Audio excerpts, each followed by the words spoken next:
So చాలా మంది క్రైస్తవ్యం అంటే ఒక మతం అంటారు సార్. అది అది అసలు క్రైస్తవ్యం అంటే ఏంటి? ఇది చాలా మంది అవగాహన లేక మత మార్పిడి చేస్తున్నారు, మతము అట్లా అంటున్నారా? అసలు క్రైస్తవ్యం అంటే ఏంటి అని క్రిస్టియానిటీకే కూడా తెలియట్లేదు, అందుకే వాళ్ళు కరెక్ట్ అయిన సమాధానం చెప్పడం లేదని హిందువులు అంటున్నారు. ఇప్పుడు హిందువులకు మరి తెలుసా? మరి ఉమ్, హిందువులే ఉండి ఉమ్, సుప్రీంకోర్టు దాకా వెళ్ళి మాది అసలు మతమే కాదు అని ప్రకటించి వచ్చారు.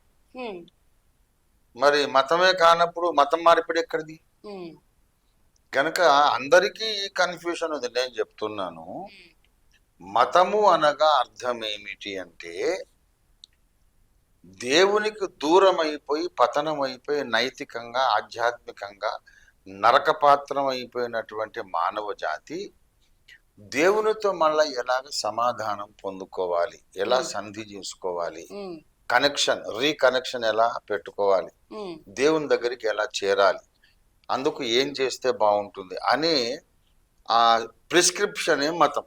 ఉమ్, మీరు ఈ పనులు చేస్తే దేవునికి మీ మీద ఉన్న ఉగ్రత తొలగిపోయి దేవునికి మీ మీద కటాక్షము దయ కలుగుతుంది. ఈ పనులు చేస్తే చచ్చిపోయినాక మీరు నరకానికి వెళ్లకుండా స్వర్గానికి, మోక్షానికి, పరలోకానికి వెళ్తారు. అంటే మనం పరలోకానికి ఎలా వెళ్ళాలి? ఈ పనులు చేస్తే, ఈ విశ్వాసం కలిగి ఉంటే వెళ్తాం అనేది మతం. మోక్ష సాధన కొరకు పెద్దలు ప్రతిపాదించిన మార్గమే మతం. ఆ లెక్కను చూస్తే హిందుత్వమైన మతమే, క్రైస్తవ్యమైన మతమే, ఇస్లామైన మతమే. మతము అనేది క్రైస్తవ్యం మతం కాదనేది క్రైస్తవ పాదిరులు, పాస్టర్స్ అంటున్నారు. కానీ క్రైస్తవ్యం అంటే ఒక మతం కాదు, ఒక మార్గం అని అంటున్నారు. మంచి మార్గం అది ఇది అని అంటున్నారు.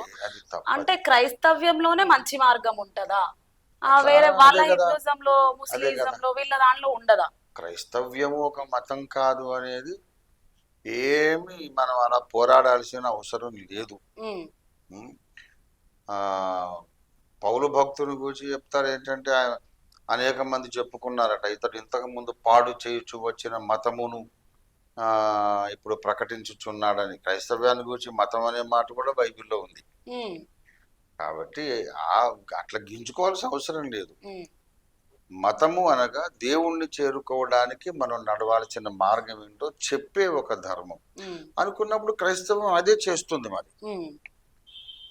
మనిషి దేవునితో ఎలా సమాధాన పడాలి, ఎలా చేరగలుగుతాడు దేవుని దగ్గరికి, నిత్యత్వం అంతా దేవునితో ఎలా ఉండగలుగుతాడు, అది నేర్పించేదే క్రైస్తవ్యం. అసలు క్రైస్తవం చెబుతుంది, నేను చెప్పే మార్గంలోనే మీరు దేవుణ్ణి చేరగలరు, ఇంకో మార్గం లేదు అని కదా. యేసుప్రభు చెప్పింది అదే కదా. నేనే మార్గాన్ని, నేనే జీవాన్ని, నా ద్వారా తప్ప ఎవడు పరలోకానికి రాలేడు.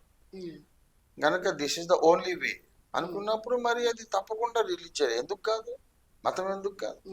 ఒక దేవుడు స్పెసిఫిక్ గా ఉన్నాడు, స్పెసిఫిక్ గా ఒక దేవుడు ఉన్నాడు. మనం నమ్మాల్సిన సెట్ ఆఫ్ డాక్టరీన్స్ ఉన్నాయి, మనకు ప్రామాణిక గ్రంథం ఉంది. This is right, anything else is not right అనేది ఉంది. అంత డిమార్కేషన్స్, అంత డెఫినేషన్స్ ఉన్నప్పుడు why it is not a religion? It is a religion, but the right religion, the only right religion.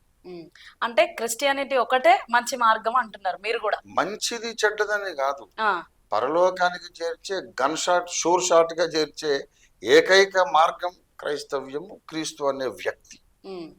అంటే ఇప్పుడు ఈ ప్రస్తావన వచ్చింది కాబట్టి నేను మిమ్మల్ని అడుగుతున్నా సార్, యేసుక్రీస్తు ప్రభు ఒక్కడే నిజమైన దేవుడు అంటారా మీరు?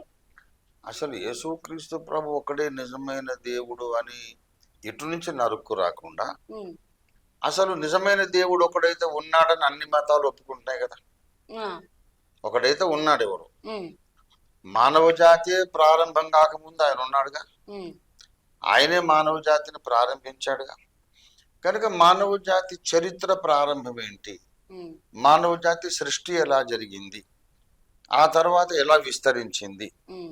ముందు ఒక మనిషి ఉన్నప్పుడు వాడు ఒక భాష మాట్లాడితే పిల్లలందరూ అదే భాష మాట్లాడాలి, కానీ ఈ వందల వేల భాషలు ఎందుకు వచ్చినాయి అని అక్కడి నుంచి ఆది నుండి, ఆరంభం నుండి మనం నరుక్కుంటూ వస్తే తప్పకుండా యేసు ప్రభు అనేవాడు ఆ ముందున్న దేవుని యొక్క మానవ రూపం అని అర్థం అవుతుంది, నిరూపణ జరిగిపోతుంది. ఇప్పుడు ఇంతమంది దేవుళ్ళు ఉన్నాక ఇటు నుంచి మనం వెళ్ళాం అనుకోండి, ఇప్పుడు ఆ దేవుడు కాదు, ఈ దేవుడు కాదు, ఫాల్స్ గాడ్స్ ఏసే నిజమైన దేవుడు అంటే హర్ట్ అవుతారు జనాలు. ఉమ్, ఎవరు ఫాల్సో ఎవరు రియల్ గాడో మనం తెలుసుకోవడానికి బిగినింగ్ లోకి వెళ్ళిపోవాలి. అంటే నేను జనాల కోసము దానికోసం కాదు సార్ అడిగేది. మీరేం నమ్ముతారు? యేసుక్రీస్తు నేను- ప్రభువే నిజమైన దేవుడా, లేక ఇంకా వేరే దేవుళ్ళు కూడా ఉన్నారా అంటే నేను మీరేం నమ్ముతారు? నేను నమ్మేది ఏమిటంటే అసలు మానవ జాతిని మట్టితో మొట్టమొదటి మనిషిని సృజించిన ఆ దేవుడే ఈ చెడిపోయిన జాతిని మళ్ళీ బాగు చేసుకోవడానికి యేసుక్రీస్తు అనే మనిషిగా వచ్చాడు. ఉమ్, కనుక ఆయనే దేవుడు. యేసు ప్రభు నిజమైన దేవుడు అని బైబిల్లో ఉంది. ఉమ్, యేసు ప్రభు నిజమైన దేవుడు, నిత్య జీవము, మహాదేవుడు, సర్వాధికారి అయిన దేవుడు అని బైబిల్లో ఉంది. ఉమ్, కాబట్టి ఇతర గ్రంథాల్లో ఉమ్, ఆ దేవునికి ఉండే లక్షణాలన్నీ రాశారు, ఋగ్వేదంలో రాశారు. ఉమ్, ఆ లక్షణాలన్నీ యేసులో ఉన్నాయి. ఉమ్, కాబట్టి 100% నేను తెలుసుకున్న సత్యం ఏంటంటే అసలు మన జాతిని సృష్టించిన దేవుడు, మన జాతి పతనం అయిపోయినప్పుడు బాగు చేయడానికి యజ్ఞమైన దేవుడు యేసు ప్రభు వారు. దేవుడు అంటే యేసు, యేసు అంటే దేవుడు. ఉమ్. ఎవ్రీథింగ్ ఎల్స్ ఈజ్ ప్రతీకాత్మకము. అది నేను నమ్మేది.